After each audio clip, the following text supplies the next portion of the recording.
What are the Jazz going to do? It's draft day. What should they do? What will they do? Will there be a trade? Andy, Larsen, and I will explore it all next on Locked On Jazz. You are Locked On Jazz, your daily podcast on the Utah Jazz. Part of the Locked On Podcast Network, your team every day. Welcome into Locked On Jazz, a draft day edition of Locked On Jazz. My name's Leif Thulin, and I'm honored and excited to have the opportunity to talk to you guys on draft day, filling in for David Locke and the next couple of weeks. I'm a lifelong Utah Jazz fan, credentialed NBA draft analyst for the Locked On NBA Big Board, attendee of the 2023 Combine, Jazz broadcast assistant, lifelong Jazz fan, and someone who desperately wants the Jazz to get these picks right. So not only will I be informative and hopefully fun to listen to about the Jazz draft, I'm also someone who is eagerly awaiting to see what happens. And I'll hopefully bring you a unique perspective as a diehard hoops fan, someone who's attended the Combine, and someone who's pretty familiar with numbers. So don't expect all of the geeky numbers to be gone of normal Locked On Jazz as the Jazz head to this critical juncture with 3 picks tonight. Thanks for making Locked On Jazz your first listen every day. And remember, Locked On Jazz is free and available on Locked On Jazz on YouTube or other places, but we want to grow our YouTube, and the best way to help us grow is comment anything below. Today's question is, what do you expect to happen? It's a simple one, but I want to hear what you expect. Thank you to today's title sponsor, Birddogs. Awesome shorts. I actually just played a round of golf, and I was wearing my Birddogs. So I got a really good show lined up for you guys. In the first segment, Andy Larsen was kind enough to join me, and we will chop it about the latest rumors and how we could feasibly change what the Jazz will do, because there's a lot of rumors swirling around that will impact the Jazz. In the second segment, Andy and I will talk about his preference for who the Jazz could take at 9 and why that he prefers that player be the pick, and maybe how that impacts pick 16. And in the final segment, we'll discuss what to expect after the Jazz make the 9th pick. Should there be a trade? Will the Jazz draft at 28, or does that pick get moved as well? Or what would they do at 28? Because we haven't explored that as deeply. But without further ado, the man who's joining me, Andy Larsen of the Salt Lake Tribune. Thank you for joining me, and how are you? I'm good, Leif, and thanks for having me on draft day. Absolutely. I wanted to get some outside perspective and see what you guys think as people that are studying the draft and have ties to the team outside of my own personal preferences as someone educated in the draft and informed of what's going on in that. But there's different perspectives going on and what the Jazz need, and people close to the team really help that. So I guess the first question for you, where does the draft start for you tonight? Victor Wembanyama is going to go 1 at 2 and 3, Scoot and Brandon Miller are going to go in some variety. For me, I wonder if the draft really starts at 4, but I'm curious if there's a different answer that you've got as kind of like a pressure point of the draft. Yeah, I might go further down to maybe number 6. Kelly Iko of The Athletic has been has had some good reporting saying that they're leaning towards one of the Thompson twins and probably Amen Thompson with that number 4 pick, and had reported that yesterday. So I feel pretty confident in his reporting. He's a solid reporter with a lot of connections with the Houston Rockets. And then number 5, I think is really interesting. I think that to me is probably where I first start to kind of really consider the impact of the picks on the Jazz. You know, the kind of most common word on the street right now is that at number 5, the Pistons are really kind of locking in on Jarace Walker and as their preferred prospect. It's kind of an interesting fit with the other players they have, but I think they want kind of his level of defensive IQ and intelligence that I think they've kind of been missing over the last couple of years. But if they don't go with Jarace Walker and they go somewhere else, then I think that really does shake up 6 through 9. And I also think that the Jazz are relatively interested in Jarace Walker too. And so, if he's gone off the board, do the Jazz try to move up to number 5 or do they, let that be and see kind of what happens after that? Yeah, that's where I think the draft starts as well, is number 5, because initially I would have said 4 when Whitmore rumors were very heavily like Rockets are between Whitmore and Amen Thompson. It looks like they've leaned toward Amen Thompson. And now at 5, Jarace Walker is the natural pick that I think makes the most sense. But that's also the guy that Tony Jones and we did a podcast a couple days ago, And we thought that that would be the guy the Jazz should go after. And Tony and I are both college basketball nerds, and we love watching basketball. So that's a player that I think makes a lot of sense for the Jazz. But if he's going 5, I think that really shakes the draft up in a way that makes it interesting for the Jazz. Let's go through a few scenarios. If Whitmore falls, and there's been some rumors that his medicals aren't checking out, that he's had poor workouts, how does that impact the Jazz now with Jarace Walker, one of the guys that I think you and Tony both seem to indicate the Jazz are into as a prospect? What does Whitmore's fall mean for the Jazz? Is there anything that you can glean from Whitmore falling, or is it just kind of one of these draft day falls? To me, if he falls and lands 6, 7, or 8, then I don't think it has a huge impact on what the Jazz do.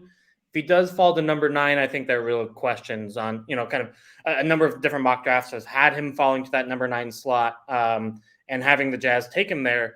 I've heard some question marks about how, that workout with the Jazz went and in general, kind of what the Jazz think of Cam Whitmore. I think he is obviously very talented player, a very good athlete, can kind of shoot and defend at a relatively high level as well. But the question mark is kind of one of fit, right? And Will Hardy had this very egalitarian moving the ball offense last year, and Cam Whitmore wasn't that player at Villanova. Hardly ever passed it, was a ball stopper. I think if, in terms of having good interviews and having good workouts, I would want to learn if he felt like he could improve that at the NBA level. And if he doesn't feel like he can fit in and won't be, again, a fit for what Will Hardy wants to do, then you start to look elsewhere. Or you start to really try to see if you can maybe trade up so you can get one of those other top 8 prospects that you do feel like would be a better fit with what Will wants to do. Yeah, that dovetails with what Tony was saying, what I've kind of picked up on, because doing a lot of evaluation, I think Cam Whitmore, there's an argument that he's the 4th or 5th most talented player in this entire draft class. I mean, he's really, really athletic. He's got a lot of traits that you look for, but what the Jazz are building, I think Whitmore would probably, if he's the pick, if he's there at 9, personally, that's who I'd pick, just because I think there's so much talent. I think you can mold an 18-year-old to be a better teammate, but I can see the rationale as to why not. So what do you think is the most feasible way the Jazz end up with what you'd grade as an A or an A+ draft based on what you're hearing rumors wise? Yeah, I think to me, it depends more about what they do with the 16 and 28 pick in terms of moving up. I thought Sam Vecini in his athletic mock draft yesterday had a really smart idea in terms of maybe using the cap space or using the 16 and 28 pick to move up into the Dallas range and getting number 10. And then you allow yourself to kind of walk away with 2 of the top 10 prospects in this draft, which, I think we know, Leif, even though the Jazz exceeded expectations last season, they're still very far away from actually contending in the Western Conference, right? And I think getting long-term talent, getting multiple swings of talent, and I do think there is a talent gap between the number 10 best prospect in this draft and the number 16 best prospect in this draft. And so I think that to me would be an A+ draft.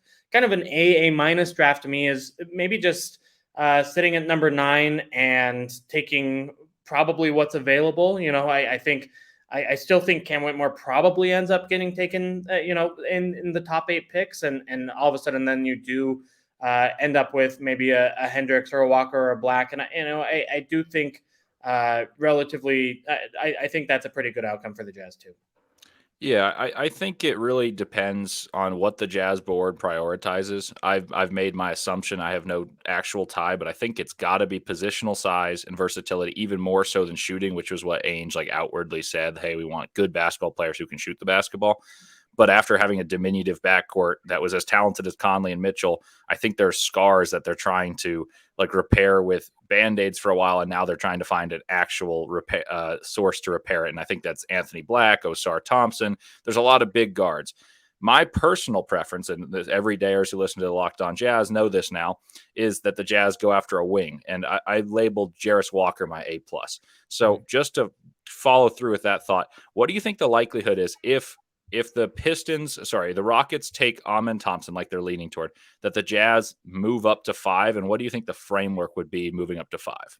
Yeah, I think it's a good question. I think essentially it probably has to be 9, 16, and then maybe even a future pick, or, I don't think 28 necessarily does it.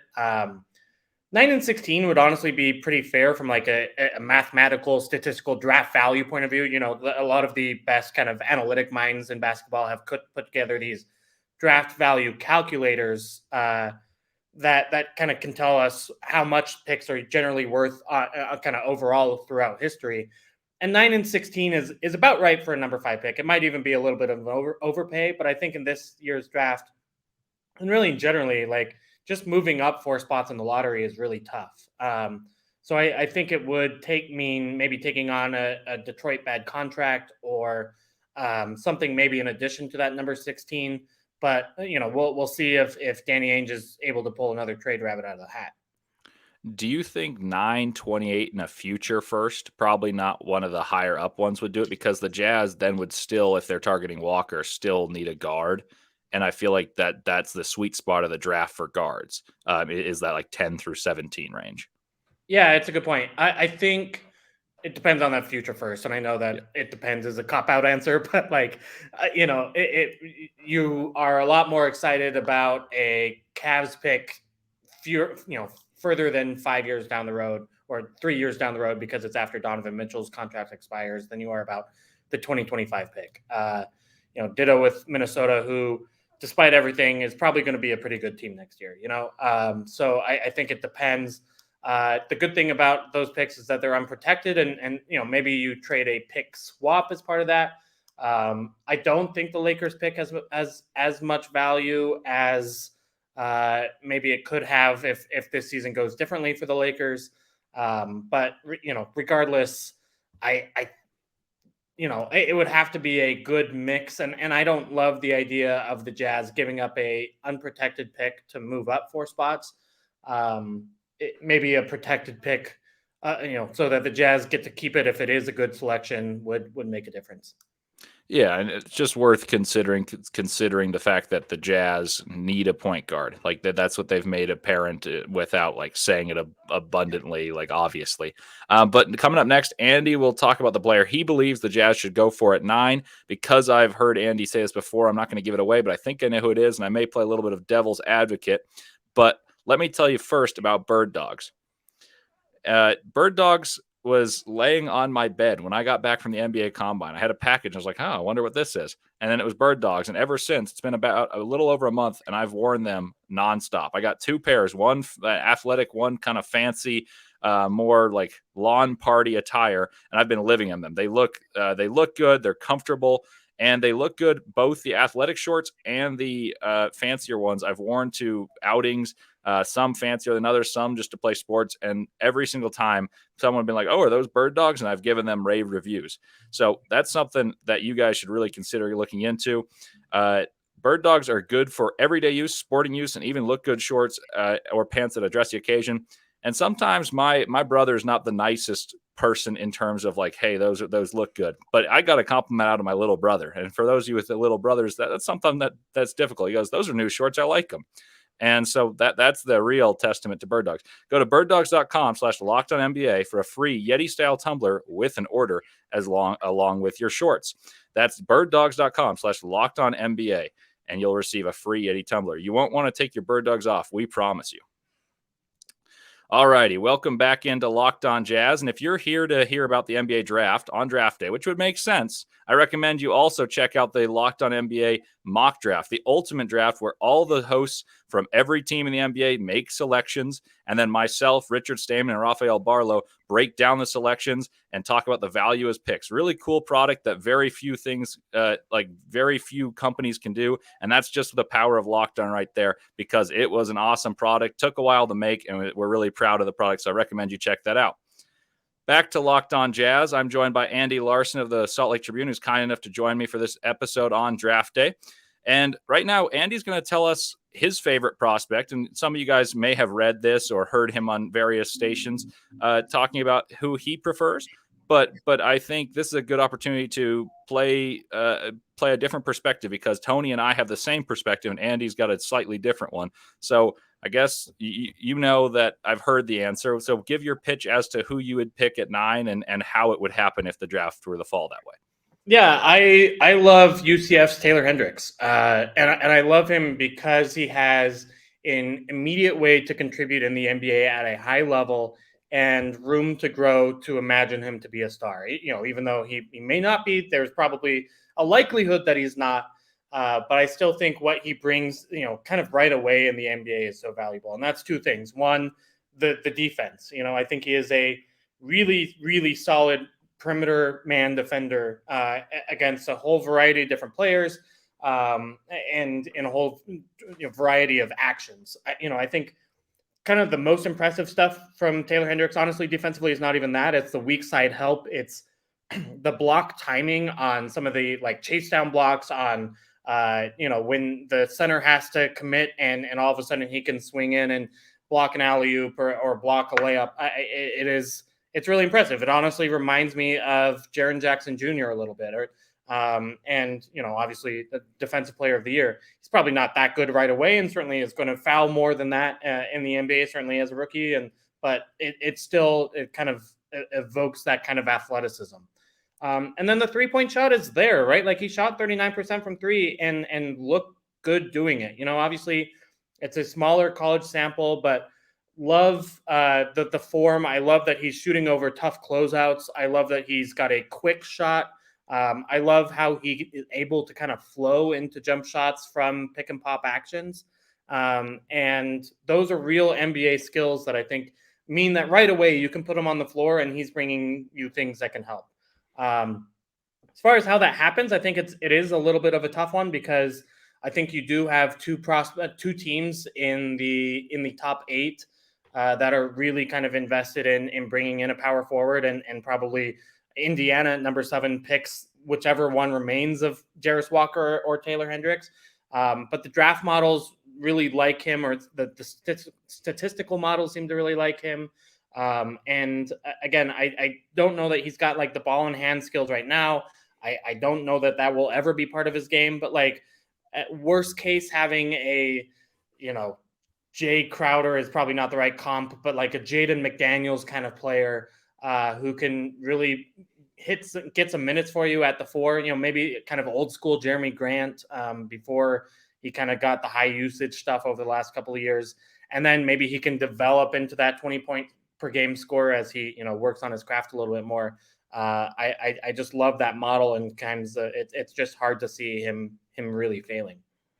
Yeah, I think he's a very high floor prospect. The reason that I prefer a couple players is more to do with the fact that the Jazz are not going to be like a free agent attraction. They're going to have to build organically. And if you're going to want a star, I think it's hard to imagine Taylor Hendricks becoming a star.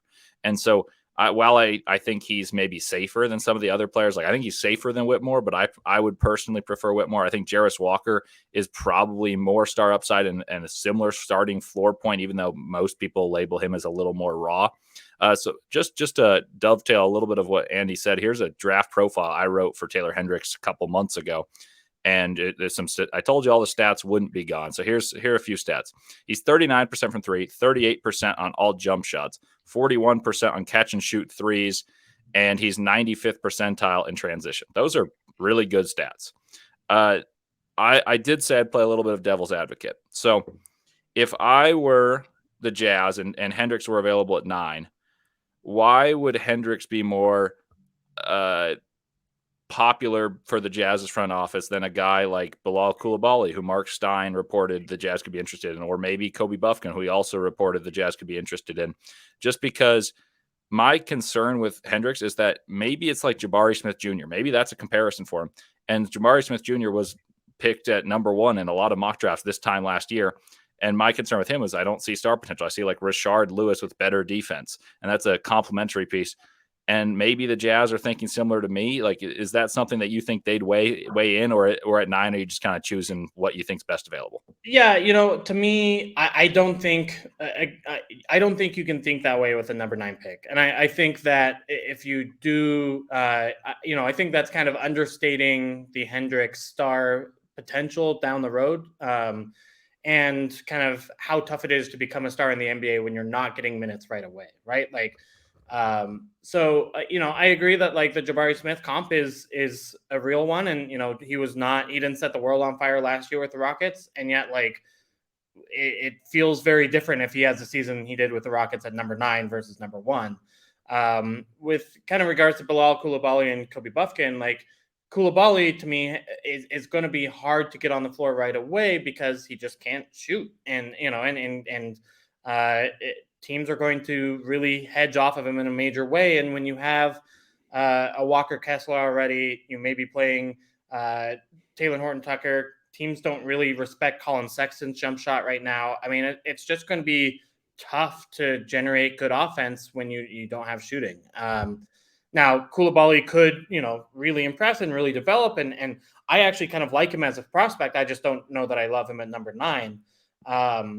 Kobe Buffkin, I kind of have, questions with size and NBA fit on a little bit both ends of the floor in terms of, he's probably not good enough to be your primary ball handler for a majority of an NBA game. Who does he guard? Can he guard 3 positions in the NBA? I don't know that I'm super confident on that. I don't think he can guard 4 positions. I'd say 3 at max because he's 186 pounds right now. Yeah, right. So it's tough. If he's guarding 3s, it's got to be the right. Can't be Lauri Markkanen or whatever, right? So I just think that with Hendricks, it's just so easy to see how he can get NBA time, how he can learn in that NBA time. And so you're getting kind of a relatively useful player right away. And then you have a kid with the tools to potentially be something down the road. I mean, like really, I think the comp is someone like a Jeremy Grant. And maybe, that's not a star player in the way that like Cam Whitmore can be a star player. But I think it's so much more likely to hit than the Bilal Coulibaly becomes a starter level player, or frankly Kobe Buffkin as well, that I choose Taylor Hendricks, given kind of the range of outcomes possible. And I do have Hendricks at 9 on my big board actually, so it's not that I wouldn't take him. I just think that I have other preferences that would make an A+ draft. But real quickly before we head to a new topic, if the Jazz were to take Hendricks, I did a podcast yesterday for everydayers on Locked On Jazz. They heard it, where I talked about complementary skill sets, and like if the Jazz are going to draft Hendricks, who do you think it makes the most sense at 16, assuming they don't move up? And I talked about like if they take a shooter, a non-shooter, an Anthony Black or Osar Thompson, maybe they take a shooter. And Hendricks covers a lot of boxes, but who do you think is the most complementary player at 16, or is there someone that you know that the Jazz would target at 16 regardless? I still think that at number 16, or really any pick in the draft, like I don't care about whether or not they complement who you take at number 9. I don't even really care if they complement who you have on your roster. I think it still just has to be who you best player available, right? That being said, I think there are a lot of guards in that 16 range that would be good fits on the Jazz roster, whether that's Keontae George or Kobe Buffkin falls, or I think like Jordan Hawkins is an interesting prospect. I think there's a world in which Grady Dick slips a little bit, like whatever that is. I guess Grady Dick, not a guard, but you as kind of a shooter to help fill out the roster. I don't have a huge preference there, to be honest. I like Keontae George a little bit, though I worry about the size. I think you kind of, to me, that's where I would go to what we talked about in the first segment and maybe try to get a little bit aggressive and try to move up. I do feel like Cason Wallace is a significantly better prospect than the other guys in that class. And I know, I think you have Buffkin higher than Wallace. Is that right on your board? I actually have Wallace one spot ahead of him. I think Buffkin would be more up the Jazz's alley in terms of what they prioritize is what I did on my podcast. But on my personal board, I have Wallace 10 and Buffkin 12, actually. Lively's 11. Gotcha. So, yeah, I mean, I think to me, it would be worth kind of exploring, hey, can you take on a bad contract, a Davis Bertans, for example, to get to number 10.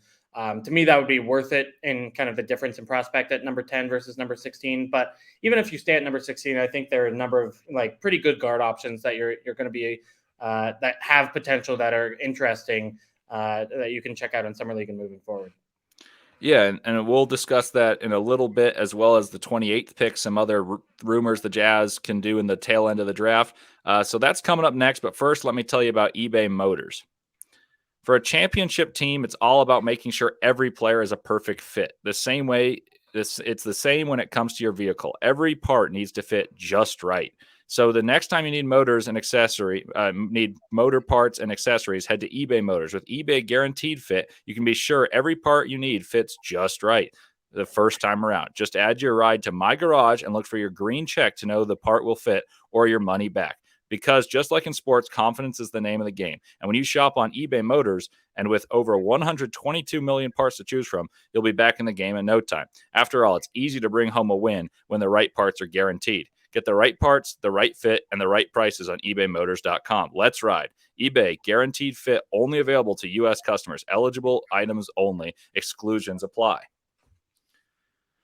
Welcome back into Locked On Jazz. Still Leif Thulin, still joined by Andy Larsen of the Salt Lake Tribune. And we're now talking about what to expect after the Jazz make their first selection. So that includes 16. That includes the possibility that Andy and I just discussed of moving up a little bit from 16 to maybe the tail end of the lottery. And then we're also going to discuss 28, because that's still a possibility for the Jazz to get a good player. So my question to you, kind of talking about what we just discussed, is if the Jazz were to take Hendricks or anyone at 9, and Coulibaly or Bufkin are available, how aggressive do you think the Jazz will be? And what does the trade look like to get up to 12, 13, or I guess 10, like you mentioned? Does it have to include a bad contract, or does 16 and 28 get the job done to move up? I don't think 16 and 28 gets you to 10 through 12. I could see it getting you to 14 or 15, but truthfully, it doesn't seem that teams are highly valuing end of first round picks in this year's draft, right? Maybe if someone has some intel on that a guy will fall to there, maybe a team considers it, but really that would be unexpected, right? I think if you did want to move up, it might involve a future pick. It might involve a Colin Sexton. It might involve taking on a bad contract. And there's a lot of worlds where, the Jazz have a lot of cap space this free agency period and don't have obvious free agent people to sign. I don't think they're going to get Kyle Kuzma or Fred VanVleet or something like that. And really, so to get a better prospect, or you could walk away potentially if you're taking on a bad enough contract, maybe with a 9, 10, and 16 or something like that. That gets really interesting. And I think that's where you look at their reported interest in Bilal Coulibaly. I think if he's available at number 10, I think that could make a ton of sense. Obviously, San Antonio's reported to be interested in him as well. I'm with you. I like Case and Wallace. I don't know that the Jazz like Case and Wallace as much as you and I do. But I think there are some potential fits there where going up to 10 and 11 is really interesting. Orlando obviously has 2 selections there, and I think is in a little bit of a different mindset in terms of their rebuild than the Jazz are, where the Jazz have a lot of patience right now. And I think the Magic are looking to take that next step after a really good second half of the year last year. So I think both of those 10 and 11 picks could be available, I think, for the right price, but I think there's going to be a significant number of bidders for those picks, and the Jazz will have to offer what other teams can't. That being said, I think taking on bad salaries is an obvious way to do that. Yeah, I think the trading up makes the most sense to me if the Jazz take a swing type of pick, like a high potential guy at 9. That could be Coulibaly or Whitmore, someone that they think is less projectable or less safe. Like you talked about how Hendricks is like ability to be Jeremy Grant is more likely than Cam Whitmore's to be Jaylen Brown. You didn't say the Jaylen Brown, but I've likened his absolute star outcome to be Jaylen Brown-esque, and maybe his floor to be more like Miles Bridges. And so I think that's more likely to move up and try to get a guard in that case. And that kind of leads to me to my next question. I've made this point that the Jazz, I think if you play how this draft falls, the Jazz want to come away with a guard just to get a bigger guard and start to move along in that direction. They don't need to force it because they have more picks. They've got money. But if they go a wing like Hendricks, if Jarris Walker or Cam Whitmore is the pick, even Bilal Coulibaly, do you think that they have to take a guard at 16? You mentioned that your best player available is your philosophy. I tend to agree with you, but I would make an argument that between 11 and 16, 11 and 18, 5 guards would go. And that would be Cason Wallace, Kobe Buffkin, Nick Smith Jr., Keontae George, and Jalen Hood-Schifino. I think the Jazz would have to take one of those. Would you agree with that? Yeah, I think especially because I don't think you can take Derek Lively, even though I actually like him a lot as a prospect. Yeah, I'm in the same boat.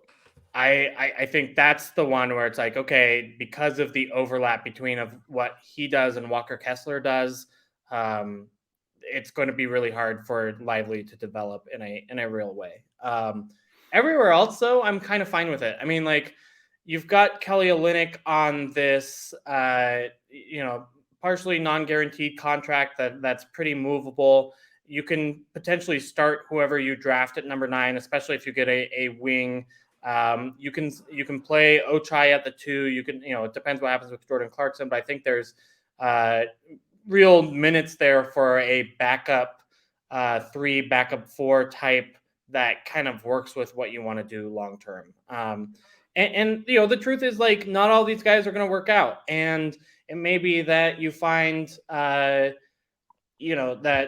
you do have a logjam at the wing positions, and luckily those are the most valuable players in the NBA to trade right now. So I guess my thought is, in terms of the number of players there just aren't that many great wings that, if Grady Dick did fall to 16 though, and if it was my choice between Grady Dick and Nick Smith Jr., I'm taking Grady Dick 100% of the time, even though, he's not playing point guard, right? Like, I just think that you can, because of the versatility of the wing position in the NBA, because you need 3 or 4 of those guys on the floor at any time.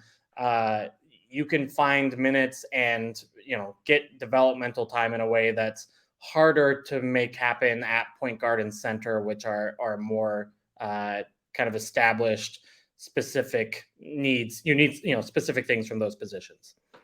I think my philosophy is the same as yours. I did the podcast yesterday about how complementary pieces aren't the way I'd go about it, not even adhering to team needs.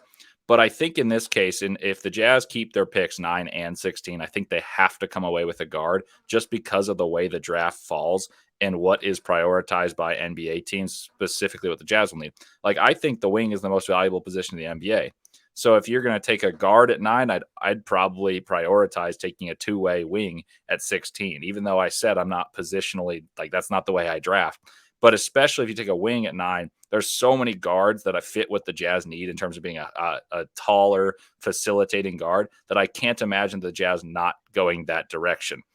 If you drafted Anthony Black at 9, who's the 2-way wing that you would consider at 16? I actually love Leonard Miller. I think he's more of a power forward than a wing, but that would be probably my preference. And I'd consider shooters. I personally am lower on Grady Dick and Jordan Hawkins and Jet Howard for that. And I love shooting. I just think they're more of luxury picks. So we've talked a lot about 16. We talked about the ability to trade up. Personally, I think that if the Jazz take a swing pick, like I mentioned, they probably need to make a trade, or maybe they make the trade very aggressively. And I like the forward thinking to go get a Jarris Walker. I just don't know what it is. But the 28th pick is kind of the elephant in the room right now. We've talked about packaging that in both trades. Are there players that you like at 28? It's funny. There were players that I like at 28, and now they're all kind of slated to go in that 20 through 25 range. So, I kind of like the idea of Ryan Rupert. Maxim Proper, I think I was intrigued to see that he's going to be in the green room, but I liked him as a prospect. I don't know that there's anyone there that I really adore that's, slated to definitely be or likely be around at the number 28 pick right now. I'm kind of in the opposite. Tony had a similar take to you. I don't know if Derek Whitehead falls that far just because of injuries. Yeah. But if he does, I just wanted to say that just in case he is there, and then that's the Jazz pick. So I wanted to cover my bases. And then I like a couple of the high potential guys. That's just kind of my philosophy is I love to, at the end of draft rounds, try to take a guy where you have an extra year with a guaranteed contract and try to get the most out of it. So my pitch would be GG Jackson at 28 is 18 years old, the youngest player in the draft, scored 15 points a game against the oldest conference in America in the SEC.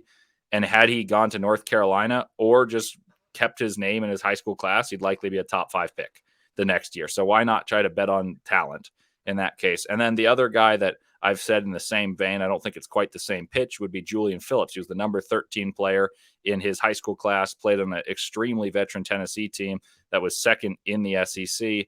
And his competitor at his wing position was 24 years old, while Phillips was 18. He shot 82% from the line, even though he shot poorly from 3. So sometimes free throws are a good indicator. So I like those type of guys. And then one older player I actually think probably is going to get picked before this, which I think is rightfully so, is Kobe Brown from Missouri. So if the Jazz stay at 28, I actually like that range to try to get a player. But I love the forward thinking of, you know what, if we don't get the guy at 9 that we prioritize and we take a swing, let's go get a guy that we like more than someone that would be at 16. And if that's what it takes for the aggressive move to move 28, I'm more than happy with it. Yeah, and it's funny. I think I maybe throughout the draft, I just kind of think differently about upside versus role player skills, and maybe especially at 28. I mean, I'm thinking, basically the call between Udoka Azubuike and Desmond Bane, where I think Doak had a higher ceiling, right? Like I still disagree with that, but this is not hindsight from me. Right. And I think, but in terms of the athleticism, a top tier length, top tier bounce, but had the tools, except can't move and can't play basketball, frankly, right? Like, where Desmond Bane is such a well-rounded player that the thought was, well, we know that he's going to be a 15-minute a night wing guy in the NBA, but can he be more? Obviously he is more than that, but I look at the success of Derek White or Josh Hart or kind of a number of players selected at the end of that first round, and I think I see some of the similarities there have been teams kind of willing to bet on older players, maybe the less athletic players. I think there are some promising possibilities there. I mean, the Gonzaga kid, Brandon Podziemski, am I saying that right? He's from Santa Clara. Santa Clara, my bad. Podziemski, and then there's Strother from Gonzaga, who's probably around those range. Yeah, I am thinking Santa Clara Podziemski. I like him from a statistical point of view, from a potentially adding value. Certainly was able to do so at the collegiate level, and maybe kind of, again, trying to just kind of smart basketball IQ guys figuring out what it is that they can do at the NBA level and contribute. Is kind of my favorite end of first round pick right now, I guess. That's probably smarter. I think that's a better track record. I think I'm scarred forever, and I will still say this to this day, that Jaden McDaniels would have been a better pick than Desmond Bane, knowing what I know now. Bane's a borderline all-star, but I think McDaniels would have been more valuable to that Jazz team, to this Jazz team. So what I see as a guy who's super talented, who has just like one glaring flaw, that's young, and you have the extra year to coach, and that's what I think my priority has been. But I mean, that's the beauty of drafting. Like, even people that like know the game, to study the players, we're all going to have different perspectives. And so I appreciate you for taking the time out of your day on a busy draft day. Plug your stuff. What can they expect from you come after the draft day? Yeah, we actually just had a meeting to figure out kind of all our draft day coverage. We're going to be writing separate articles about all of the picks that the Jazz do end up bringing, both from a scouting report point of view and then getting to know them in the interviews afterwards. That'll all be on sltrib.com, and you can read it obviously in the printed pages of the Salt Lake Tribune as well. I'll be posting all of that content, of course, on my Twitter at Andy B. Larsen. Awesome. Thank you, Andy. And Jazz fans, everydayers, this is a big day. Feel free to interact with me, and I'm sure Andy, Tony, and all these guys have the same feeling. Interact with them in the comments, and interact with me in the comments as well as on Twitter. And next time I'll be with you, look forward to in-depth analysis of the newest Jazz members. And until then, have a great draft day. And as always, go Jazz.